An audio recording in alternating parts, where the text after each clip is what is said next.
On this episode, we are talking exit strategies. Do you have one? If you're an agent, have you thought about the end? Have you thought about how you're going to actually wind up your career? Or are you just going to show homes and write offers till you die? See, most of you haven't thought about this. Our guest on the show today, the Real Jason Duncan, is a master. He's an expert at helping business owners to exit their business without actually selling it. He calls it exit without exiting. This is about beginning with the end in mind, making certain strategic choices right now to structure your real estate business as an actual business, putting people and systems in place to where you can remove yourself from the equation while continuing to earn the income. It's an incredible, incredible episode. So many actionable tips. You're going to want to take notes on this one. Let's get into it.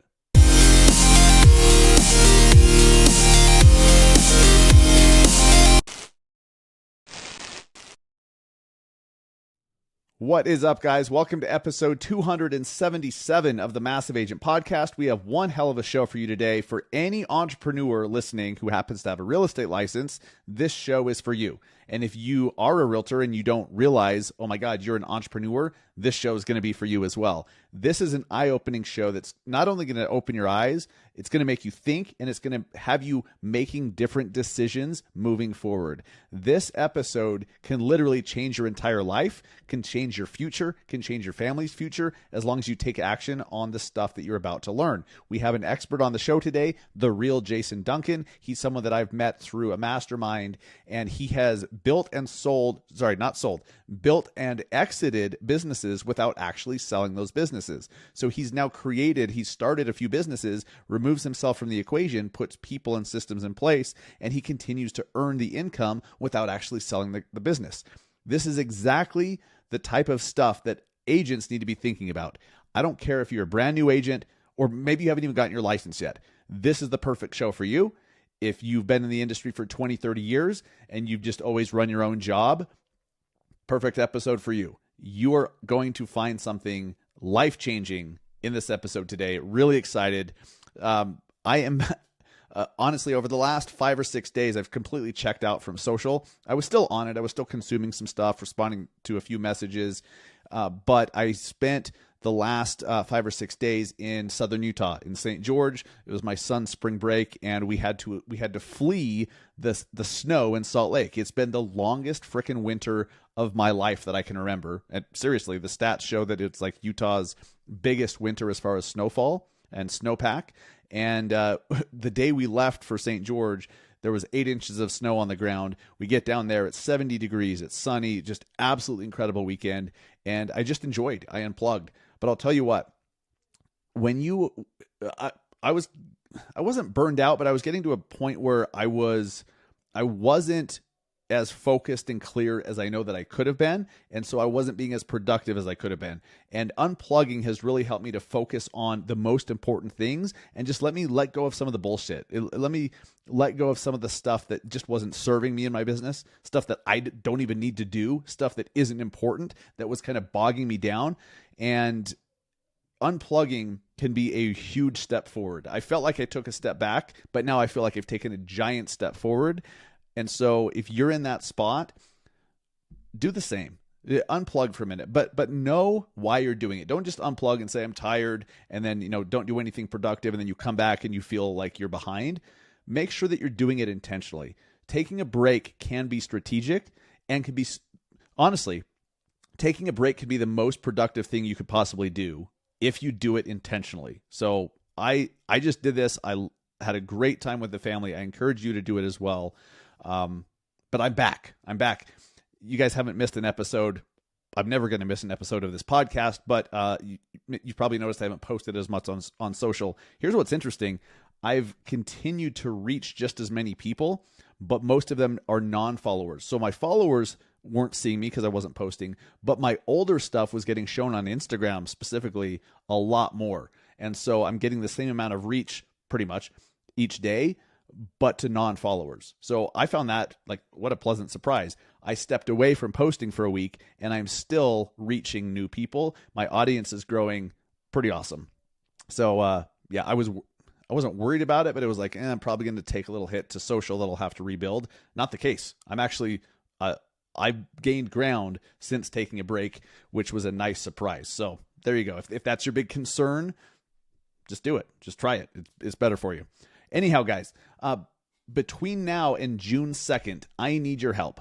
Okay. But before I ask for that help, I'm giving away a free year's membership to the Massive Agent Society. Okay? I'm giving away 1 month of free one-on-one private coaching. And also I'm doing a training with some of the biggest influencers and names in the real estate industry. And to enter to win these things and to enter to be part of that training, all you need to do is make a donation to the charity that I am really putting a lot of effort behind fundraising for. It's the Leukemia and Lymphoma Society, LLS. They are a charity that I absolutely believe in. And I've committed to helping them raise $100,000 between now and June 2nd to fund the research to end childhood blood cancers like leukemia. This is a huge task. I set a ridiculously big goal, and damn it, we're going to hit it. But I need your help. I need you. Yes, I'm talking to you in your car, you walking your dog, you in the office, you at the gym. I am talking to you. I need your help to find out how you can win one of the things I just mentioned, win the society membership, win the free coaching, and just if you want to help out, whether that's $2 or $2,000 or $20 or anything in between, please go to massivegiving.com. More details about how you can enter to win those prizes and how you can be included in this training that we're going to do with some of the biggest names in real estate with a minimum donation of just $50. Everyone who donates $50 is automatically in for that training. And all the details over at massivegiving.com. I ask for your help. If you've ever gotten value from this podcast ever in your life, please go to massivegiving.com and do what you can. That's all I ask. Now, most agents are struggling because all the things that matter are falling through the cracks. For example, if you can't remember the listing presentation you had 6 weeks ago and the sellers haven't heard from you since, you need Follow-Up Boss, okay? If your past clients ended up hiring a different agent because they forgot about you, because they haven't heard from you since the deal that you closed with them 3 years ago, you need Follow-Up Boss. If you're not selling as many homes as you know you should be, you need Follow-Up Boss. And because you're a listener of the Massive Agent Podcast, Follow-Up Boss is hooking you up. They're going to give you not just a 14-day free trial, but a 30-day trial for free, and they don't even ask you for your credit card. Just go to massiveagentpodcast.com/follow-up-boss to start your trial and see why the vast majority of the highest selling, top producing agents all across the country are all using Follow-Up Boss. It's not a surprise, but see for yourself with the free trial, 30 days. They don't even ask for your card. massiveagentpodcast.com/follow-up-boss. And make sure that you're staying ahead of what's happening in this crazy, fast-moving housing market. More importantly, how to communicate what's happening with the people that matter, your clients and your prospective clients. You need to understand what's going on for yourself, and you need to know how to teach that to them. And the best way to do it is to just have KCM tell you what to say. KCM, Keeping Current Matters, is the best in the business. They do all the research. They tell you what it means and how to communicate it to your clients and your prospective clients. You can get a free trial of KCM today by going to trykcm.com/BAM. Let's get into our conversation with the Real Jason Duncan right now on exiting without exiting. This is the exit strategy for agents. This is how to create your exit strategy. Here's how you can start thinking about what comes next. Like, at what point can you step away from real estate?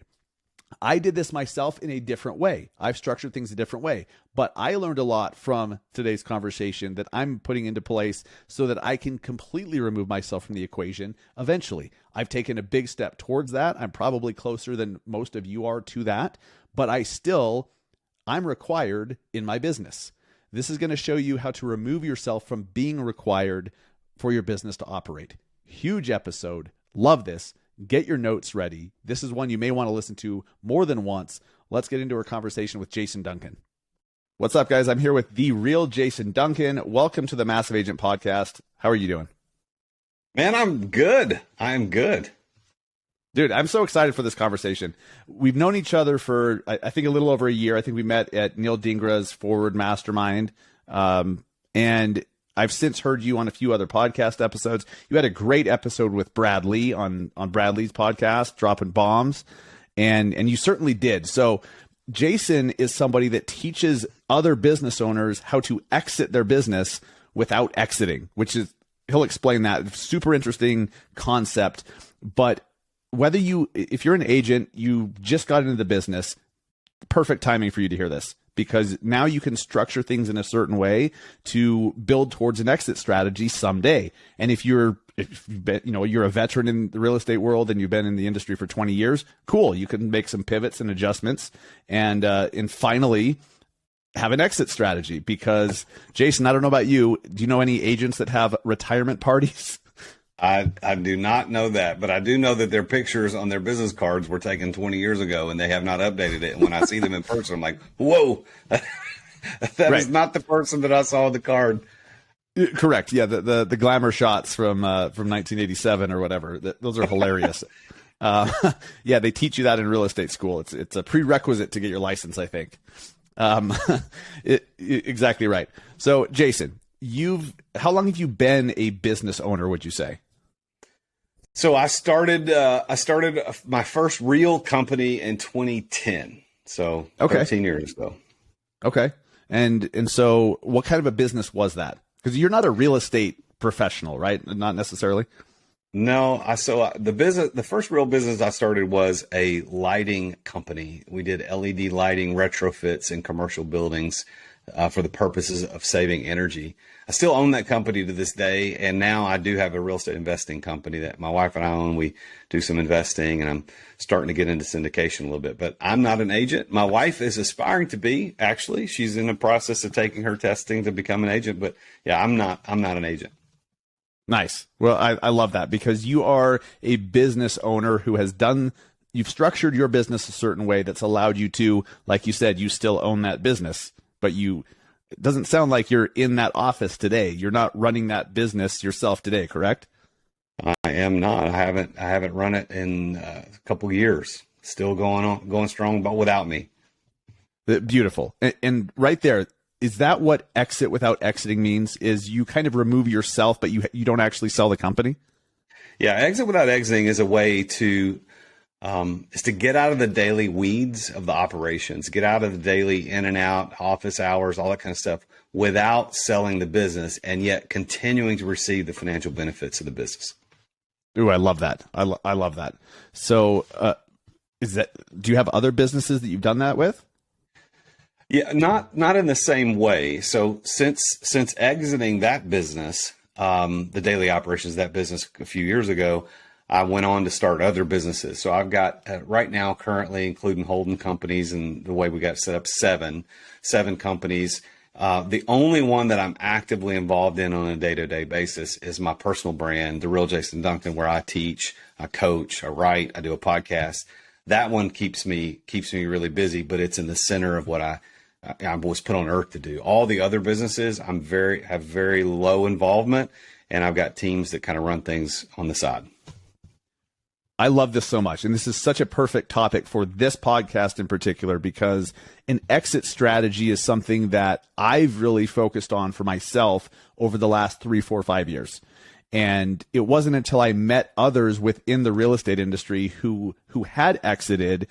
Most of them what we call stepping out of production, where they don't personally meet with the clients. They're not personally driving around town and opening doors. They're not personally selling the homes, but they have teams that do it. So they have a real estate business that they, some of them have managers, and they're not required at all. Like my mentor, Clayton, he works, I guess, quotes, works 2 hours a month, just kind of like overseeing stuff. And they sell 800 homes a year. He's not required to be there at all. He has a great manager that runs the thing. They have 50 agents and staff, multi 7-figure income for his family. And because he structured things a certain way. So that's what I want our listeners to hear today, is by structuring things a certain way, by thinking in a new way, you can have all the benefits of a business without actually like being needed in that business. Am I describing that correctly? And what would you add to it? You've got it exactly right. I mean, I believe, and this is something that's truly down in my core, I believe that the purpose of business ownership is not just to own a business. It is for that business to provide you the financial resources to live the lifestyle that you desire. So if you can design your business around your life, that's going to be a good life. But most of us design our lives around the business. The business takes up the biggest chunk, and then we live on the leftovers. I'm against that. I think in Exit Without Exiting, my book and the method that I teach is that you can live right now the lifestyle you want and use your business to provide you the financial resources to do that if you set it up the right way. So I love that. I didn't know that was possible. I always thought that a business was just like, that you have to do it actively all the time to produce your income. Because growing up, that's all I saw. I saw my parents working jobs. I saw my neighbors working jobs. And there's nothing wrong with that, right? And there's nothing wrong with real estate agents who legitimately love seeing the homes and personally working with the clients and all of that. That's great. But I think if we're being honest, most people, especially those listening to the show, they want the financial benefits. They want the financial upside, and they want the freedom that comes from being a real estate agent, not the day-to-day required to be one. And so that's why I think this conversation is so important, and I'm glad you're here. I'm curious, is there any industry that your exit without exiting concept doesn't work for, or is a business a business? Well, a business is a business to the extent that the entrepreneur gets over the hero syndrome. And the hero syndrome is the syndrome that we have as entrepreneurs where we have to do everything.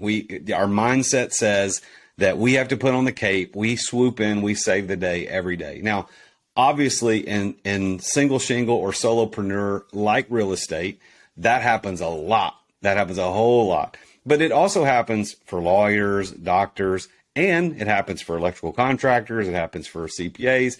It can happen for anybody. You can be running a shoe store. The hero syndrome affects entrepreneurs equally without regard to their race, gender, all that crap. It doesn't matter. But if we can get past the hero syndrome, exit without exiting as a method will work for everybody. I've got clients who are in construction. I got clients who are lawyers. I got clients who are CPAs. I got clients that are in just about every field you might imagine. And this works for everybody.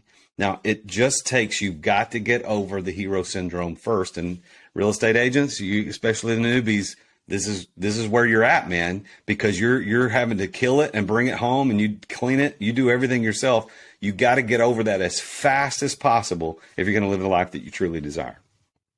What is the quickest way to get over it? I assume you just first off have to realize, holy crap, I'm a business owner, and then start acting as such, or talk more about that. Well, I think we need to be honest too. Is like people listen to the show. Half of the people listening to the show as real estate agents are content being a real estate agent, and they have a job, and that's it, and that's all they want. And if that's what you want, more power to you. Continue to drive your Lexus and go show houses the rest of your life. That's fine. Like that's cool. That's great. But the other half who are like, no, I want to be like Clayton, Dustin's mentor. I want to get 50 agents. I don't want to work every day. Okay, you've got to operate on a completely different mindset. You got to operate on a different level because you can't do what the agent who wants to be an agent does every day and get to the place where Clayton is every day. I don't know who Clayton is, but it sounds like a pretty cool dude. He's figured it out. That mindset, it's different. So I think the first thing, Dustin, is the listener, listen to this. You got to decide, am I an agent or am I an entrepreneur? Am I an entrepreneur who can build something? If you're an agent, embrace that. Work at it. Just do it. Do it with the best of intentions. Read, Think, and Grow Rich. Maybe your mindset will change a little bit. Do that. But if you're not, stop. If you don't want to be an agent, stop acting like one. Start acting like an entrepreneur and start building your business differently. Why do so many people cling to that hero syndrome you talk about? Well, it's pride, and I think it's also ignorance in the truest sense. Like you said a minute ago, you didn't even know the exit without exiting was possible. Well, neither did I. I mean, I started my company in 2010, completely out of sheer necessity. I was an unemployed school teacher, started this company because my contract didn't get renewed for teaching. I had to find something to do. And I thought, well, I know how to sell. I'll start this business. And I started this business. And for 7 years, I showed up every single day at the office. I worked every day. I went on sales calls. I worked with vendors. I flew to China to talk to manufacturers. I was doing everything. And I thought that was what was required of entrepreneurs. As a matter of fact, I didn't even really consider myself an entrepreneur. I thought I was just a business owner. And then in 2017, 2018, I hired a business coach, and it was then my mindset started to shift away from this hero mentality of, wait a minute, there's other ways to live my life than just have a high paying job that I own. And that's when things started to change for me. And I think it can change for everybody. It's about perspective. And I think this is where the beauty of business coaches and mentors come in. So, Jason, it sounds like it's just as much about psychology, right? And the mental game than it is about tactics and business strategy. Is that fair?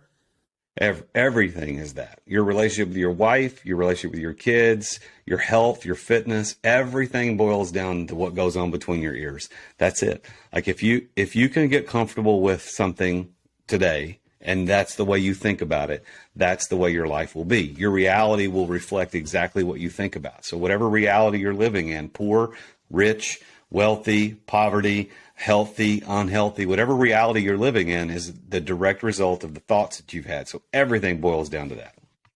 1,000%. So in your lighting business, in your lighting company, when did you start to transition to thinking like a business owner, to thinking like an entrepreneur versus just the practitioner, in the grind, in the trenches every day?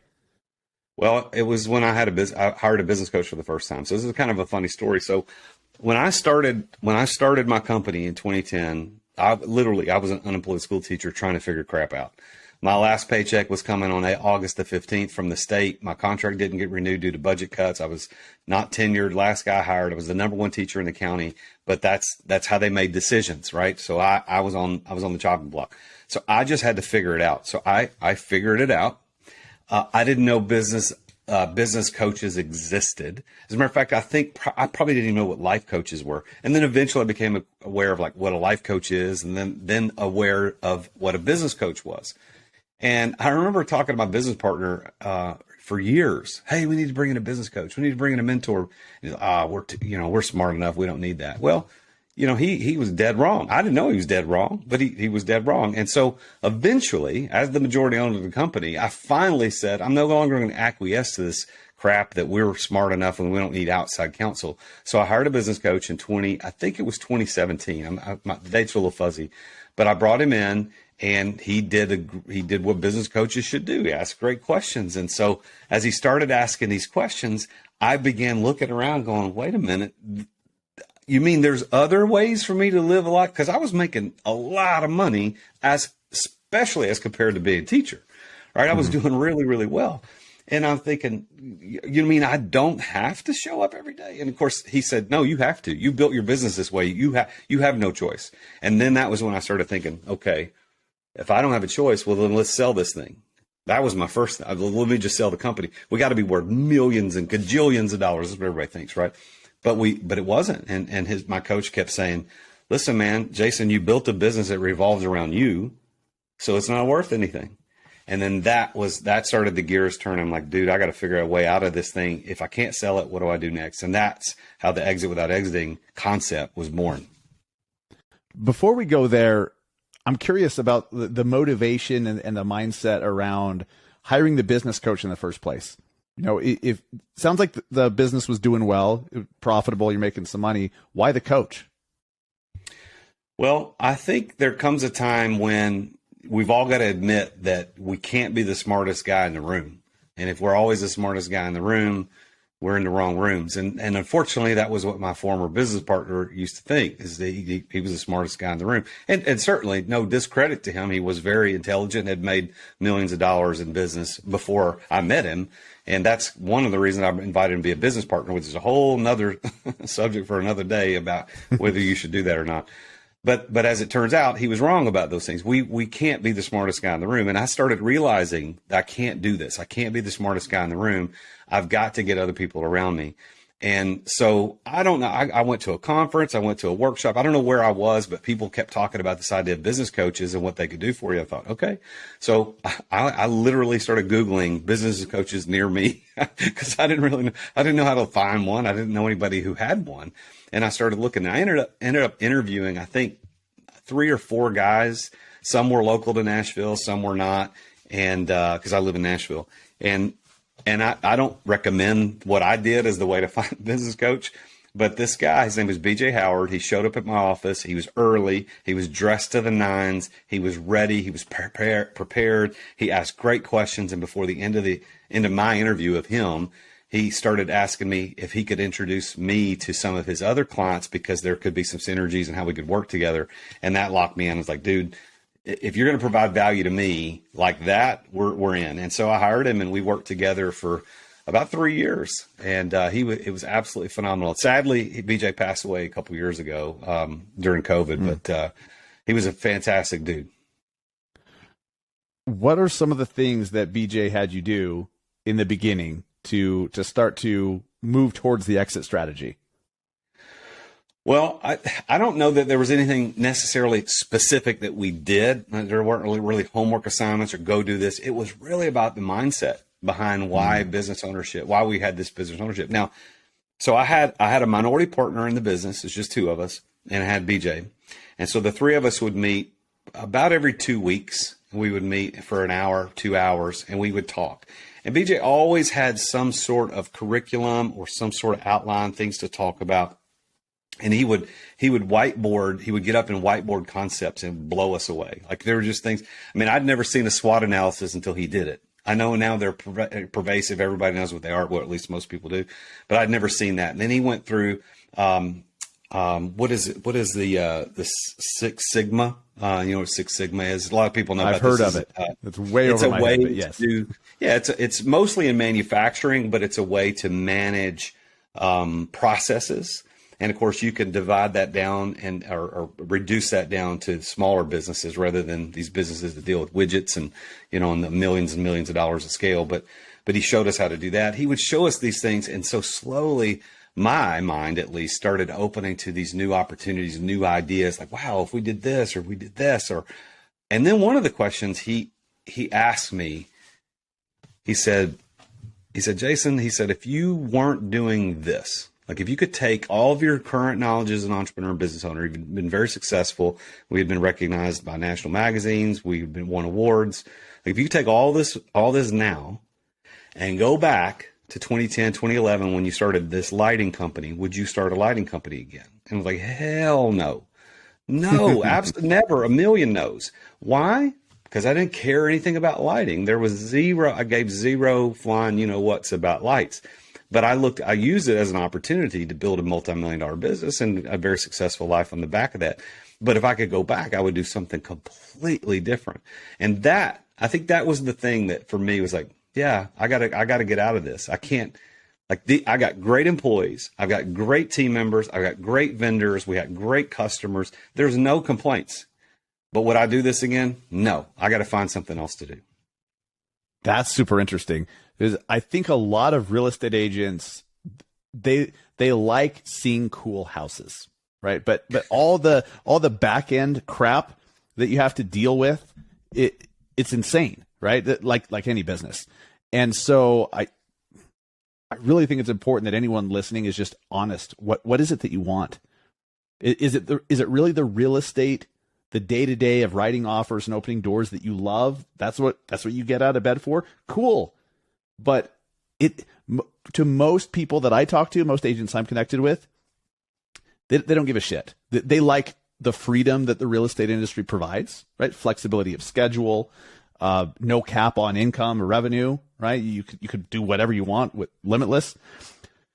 And so I love that you're here talking about this concept. So let's take it further, Jason.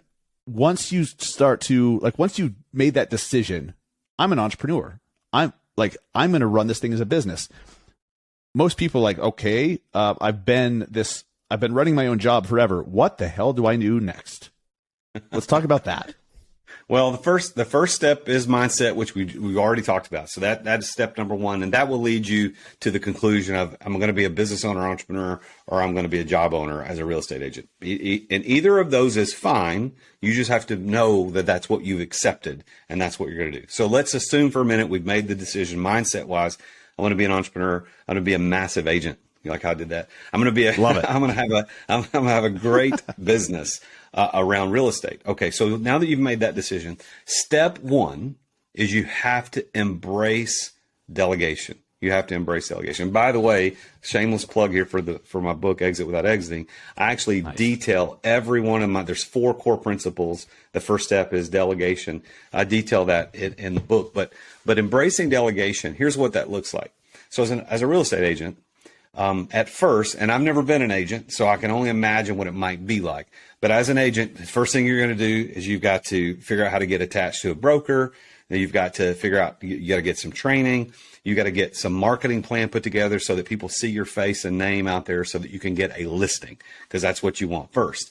Or you want somebody that raises their hand and say, help me buy a house. One of those two things, right? Get a listing, or you get Correct. somebody that wants to buy. That's your 2 options. Now, at first, maybe 6 months, maybe a year, you got to do 100% of everything. So when you got to find the buyer, you got to find the listing person, you got to the seller, you got to find all that and do all the paperwork. And you're going to do it all yourself. You need to fill out every piece of paperwork. But once you get past 6 months to a year, you have to look for ways to delegate some of that stuff, and you start only doing non-minimum wage activities. So there's a lot of minimum wage activities involved in real estate. There's a lot of pushing papers around. There's a lot of phone calls, a lot of emails. There's putting up a sign in the yard. I mean, these are the things that minimum wage people should be doing. You need to figure out immediately how to get out of that. How do I get out of it? Now, at first, just like any investment, that's going to cost you money out of your pocket. So your net worth is going to go down because you're investing money. You're taking money out of your net worth and you're investing. Maybe you hire an assistant. Maybe you hire a VA. Maybe you hire an intern. Whatever you do, you get somebody to start doing your minimum wage activities.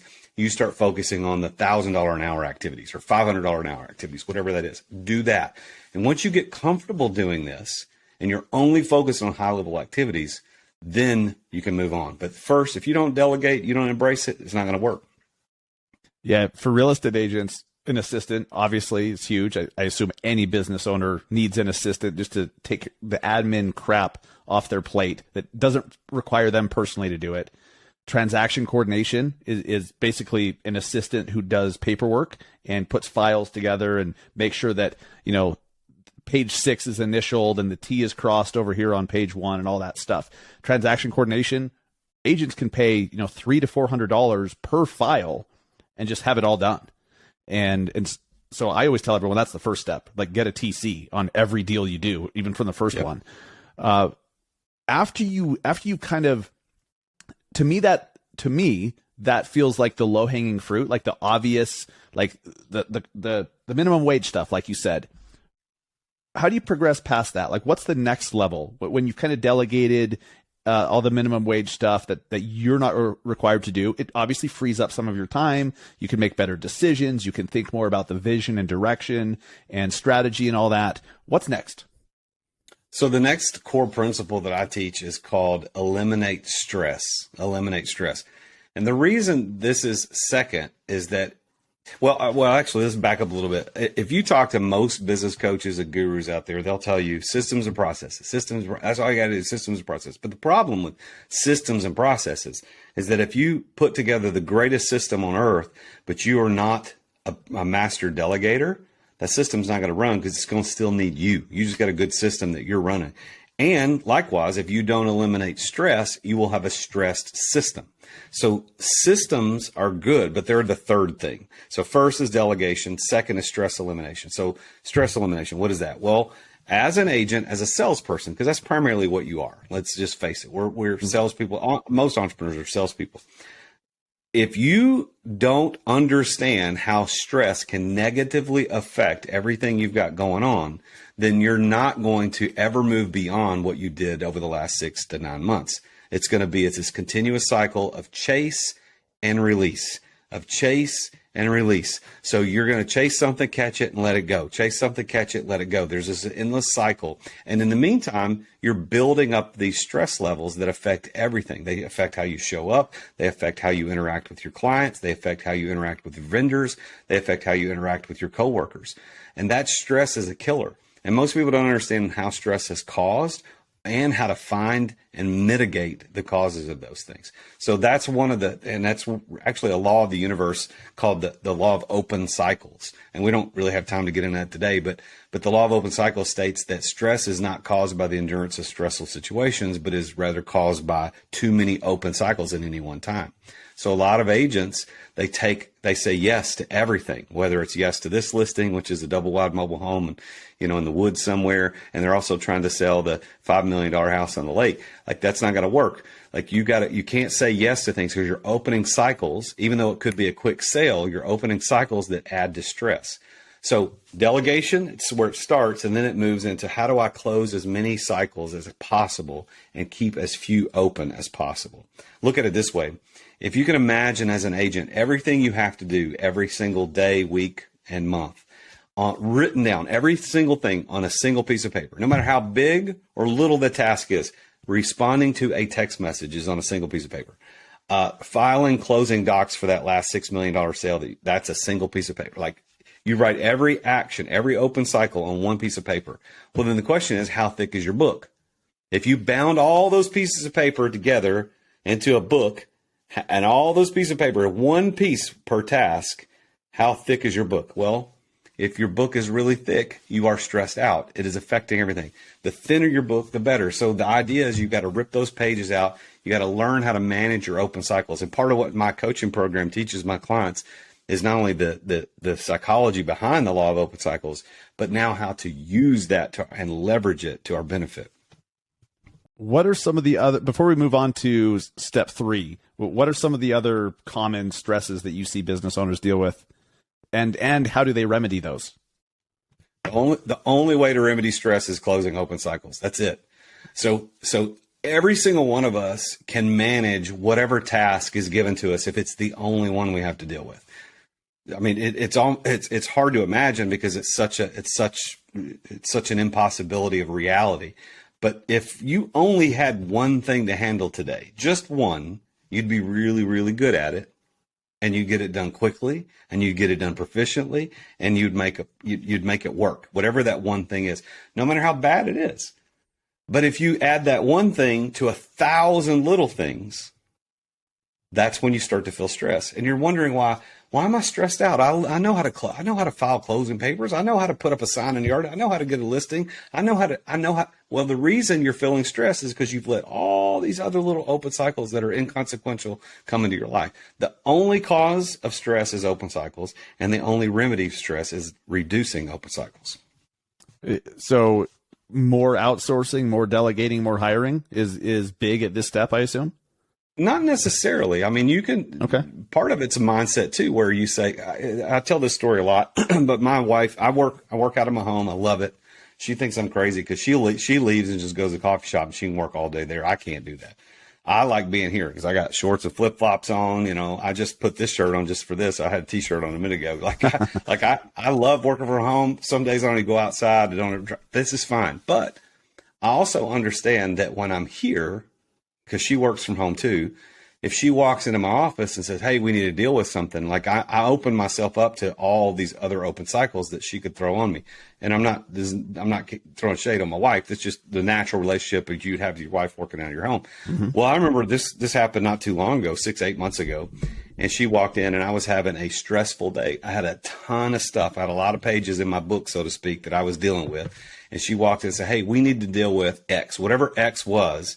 And I said, listen, I have way too many open cycles. I can't even deal with that right now.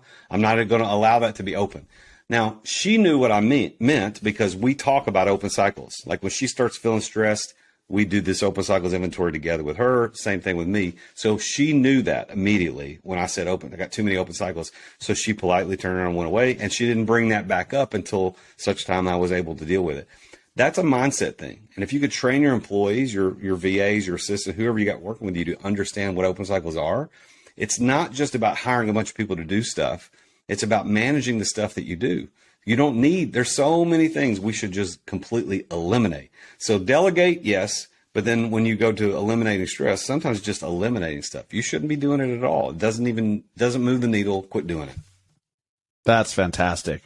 And I certainly relate to that situation where, your wife came in, something to talk about. I work from home. My wife, we had to have a similar conversation because she didn't understand, that when I'm in my zone that like I have too many freaking open cycles. And, I had to show her like, here's how it works. It's not that that's not important. It's not that you're not important. It's just the timing needs to be different, and we can get to that thing later. So ever since we had that conversation, things have been so much more smooth. I've been able to focus more, and a lot of that is like you said. You were in the beginning. I was wondering where you're going with this, but you're so spot on.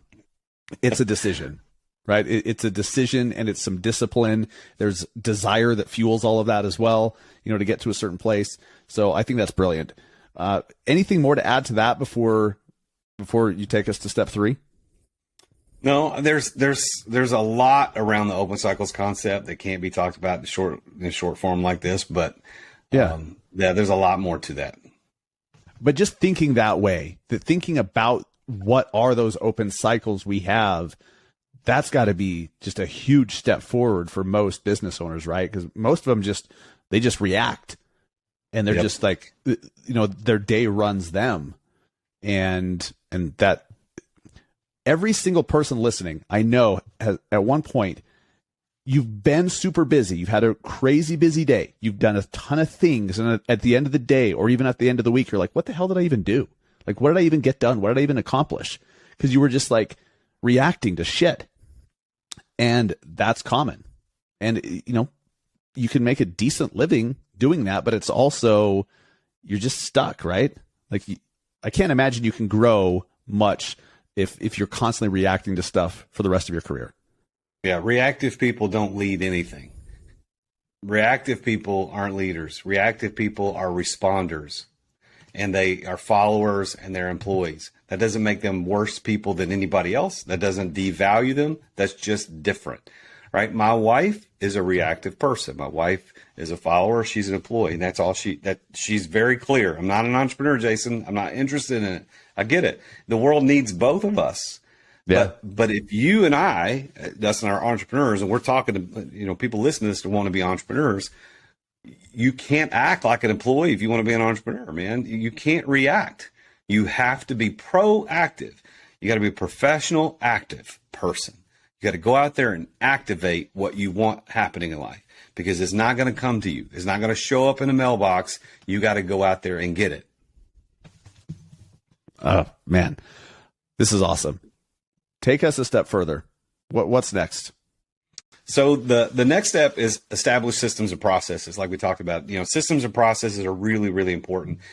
Systems are groups of processes, and then processes are these little tasks that, if performed in the same way every single time, can produce predictable results.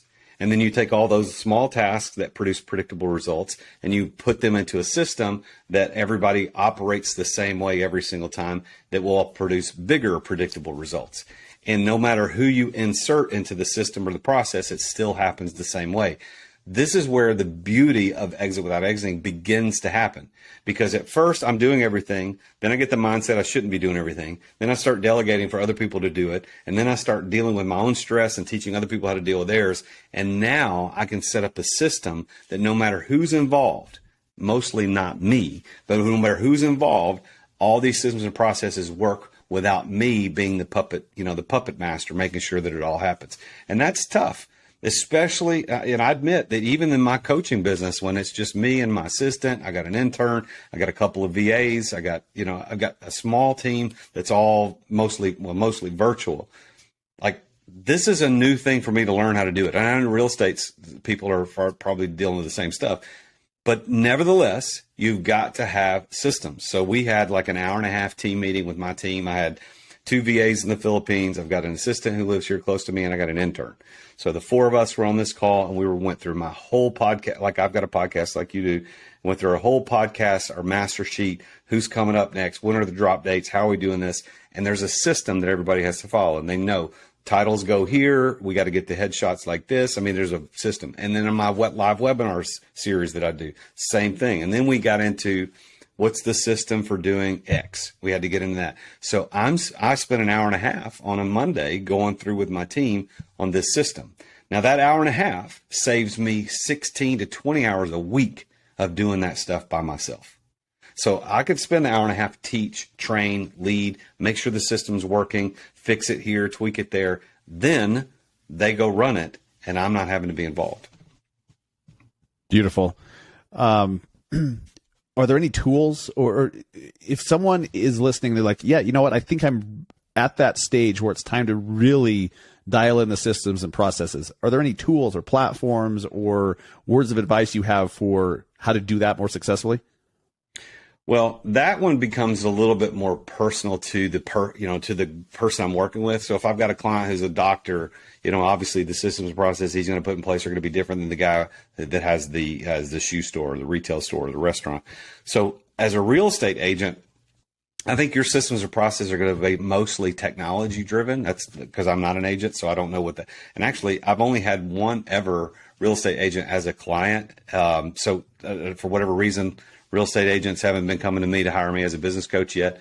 We'll change that. So yeah, come on. I'll be happy to help you out because business is business. But I can imagine that a lot of the real estate systems and processes are going to be based on technology. So if there's an appointment setting technology that needs to be implemented, how many hours does that save? It's kind of a fine balance between the delegation and the system. But also if you're going to be the entrepreneur, not the agent who just works for a broker, then you are in charge of setting up your systems. So you don't have to do it the way the broker does. Now, obviously, you got to be careful. I don't want you to lose your opportunity to have your license with that broker. But if you're doing your own thing, make your own system. If it makes more sense for you to sit down and do a kitchen talk with somebody who wants to list their house, then do the kitchen talk. But if it makes more sense to do a webinar, do a webinar. If it makes more sense to do a monthly listing workshop where you invite everybody, do whatever the system is, fix and work on that system for you. Make that work for you. And then, frankly, on a lot of the systems and stuff that I teach is really based around sales systems. And that's where I think real estate agents need the most help. And that's where I'm actually really, really good is the sales system. I teach a very specific 3-part sales system that starts with identifying ideal buyers and clients. And then second, how do we make sure we understand who's going to buy from me versus who won't? And then third, what's the sequence of everything I do? What's the perfect sequence? How do I put all this in the right sequence to end with someone spending money with me? Because you could do all the right things in the wrong sequence and get a no. So I'll show you how to take all of those things that you're doing that are right, put them in the right sequence to get a yes.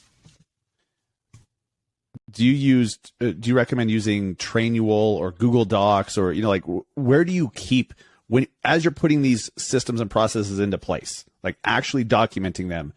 I assume the goal with those is then you can pass them off and have other people step in and they have their roadmap, right? Like you can put someone new in that seat. They have the roadmap. Or am I overcomplicating it? No, that's right. I mean, it's very simple. We use Google Sheets and Google Docs because no matter where a person is in the world, they can open it up and see it at the same time we're working on it. So that's easy. Nice. So we have SOPs, so standard operating procedures for 2 very big functions in my company. So we've got the SOP for our live webinar series, and we got an SOP for our podcast. Those are the 2 big ones because they have so many doggone steps to get someone who, from potential all the way to recording, and then after the recording, what we do about promotions. And then that SOP, we highlight and color code, like, Kiara is this color, Jade is this color, Justin is this color, Nisha is this color. Like we can see who's who, and they know this is my task. So they can log into that SOP and go, okay, have I done the task I need to do for this? So yeah, there's technology that can be used. And then there's systems around appointment setting. I use Calendly. I'm a huge Calendly fan. I use that. And there's other stuff on your phone that you can use. I love Evernote. There's a lot of little pieces to the system that you can put together, and you can cobble together your own version of Frankenstein that actually works really, really well. And it may be ugly to everybody else, but it works perfectly for you. All the tools are out there, right? Yep.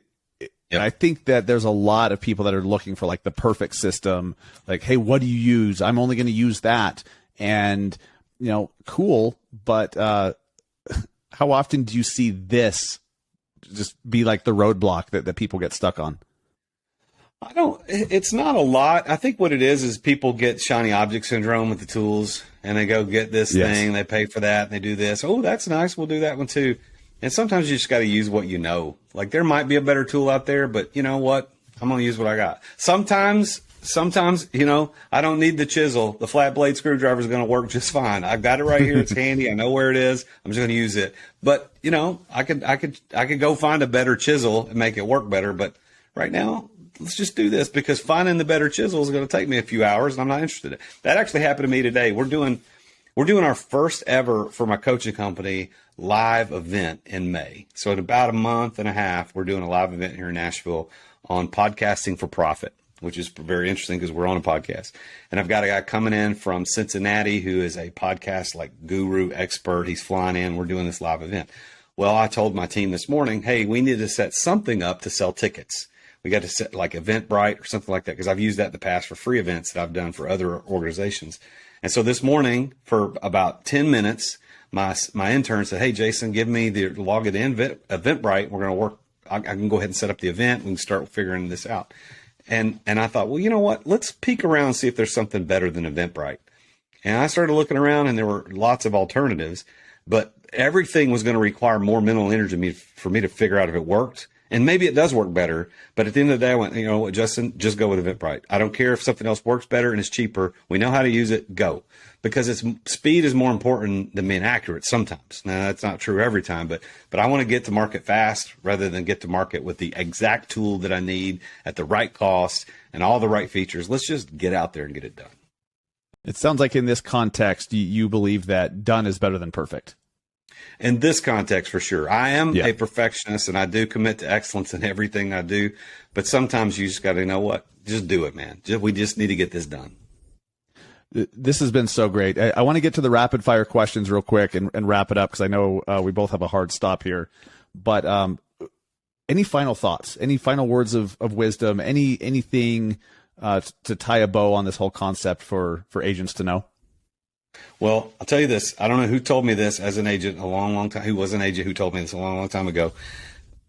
And now I've bought a lot of houses. I've been on that buying side, and I've sold houses.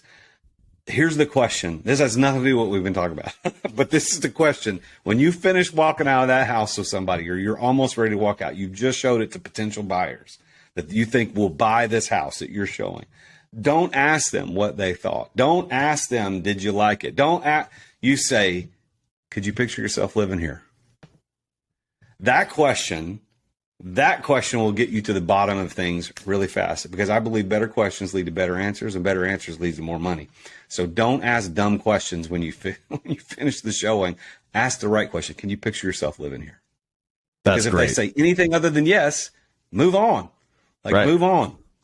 Right. And then you're not wasting the next 30 minutes talking about what they don't like about the place. Who cares if they didn't like the carpet? Who cares if they had red walls in the bathroom? It doesn't matter. Don't ask them what they thought, because it doesn't matter. Can you picture yourself living here? You know what? I think we can. Great. All right, let's talk. When are we going to sign the paperwork? Obviously, there's a few more steps, but just get right down to it. Quit asking dumb questions. There's not a ton more steps. I mean, that's pretty spot on. In the next minute we have, Jason, I want to run through these rapid fire questions. I'll condense them a little bit, and then make sure that we let everyone know where they can find you, where they can hear your podcast, where they can find your book, all that good stuff. So either or, you don't need to elaborate. Facebook or Instagram? Instagram. Instagram or TikTok? Instagram. Instagram or YouTube? Instagram. Books or podcasts? Ooh, that's tough. Books. But even though I'm a podcaster, man, I listen to all kinds of podcasts. Totally. If I really, really want to dig in on something, I got to go to a book. Books or audiobooks? Oh man, golly, that's hard. Books, probably. Yeah. Love it. New York or LA? Neither. Rental property or flipping? Rental. Cash flow. Yep. Baseball or football? Football. Mountains or beach? Mountains, 100%. Love it. Uber or Lyft? Lyft. And then Gary V or Grant Cardone? Ooh. Grant. Love it. Jason, where can people find you? The Real Jason Duncan. You can find me on all those, everyone he was just talking about, but mostly Instagram. That's where I hang out the most, and YouTube and LinkedIn. Those are the three places. They're at The Real Jason Duncan, and my website is The Real Jason Duncan. And go pick up a copy of my book on my website, therealjasonduncan.com/book. I am definitely going to get your book like today. And I love your podcast. I've listened to 5 or 6 episodes. It's great because I am wanting to build an exit strategy that I can walk away from, and you have the roadmap. Thank you so much for being here today. The Real Jason Duncan. Appreciate it. Thanks, man. It's been an honor. I told you we'd be bringing the fire today. I told you this was a jam-packed episode. If this didn't open your mind into what's possible, and if this didn't give you some hope that, hey, you can actually do it and show you the roadmap to get there, I don't know what to tell you. Look, if this isn't for you, if real estate's a part-time deal and you just want to sell a couple homes and it's cool, awesome. This is really for those who are career real estate professionals, and at some point you want to remove yourself from the equation. Entrepreneurs, business owners, this is for you. Please implement what you learned today. Please implement what you were inspired to do today. And make sure you go follow Jason Duncan, The Real Jason Duncan. Listen to his podcast. Go get his book. If you're listening, all the links to all of his stuff is all in the show notes. And if you're watching this on YouTube, it's all in the YouTube description. Make sure you go connect with him. Let him know that you heard about him on the Massive Agent podcast. Just shoot him a DM on Instagram. Super cool, approachable, available guy, and he'll help you out. So really, Jason, thank you for coming on the show and sharing your wisdom and knowledge. This is someone that we can all learn from, who's just a few steps ahead of where we're at. That's it. Before we wrap it up, if you would please go over to massivegiving.com, find out how you can win a year's worth of the Massive Agent Society membership, a free coaching with me one-on-one, and how you can join in this free training with some of the biggest names and influencers within real estate by helping me raise money for a great cause, LLS, the Leukemia and Lymphoma Society. Please go over to massivegiving.com and do what you can to help. Yes, you. Thank you so much. Thank you for listening. Please share this episode with someone who needs to hear it. Talk to you guys soon.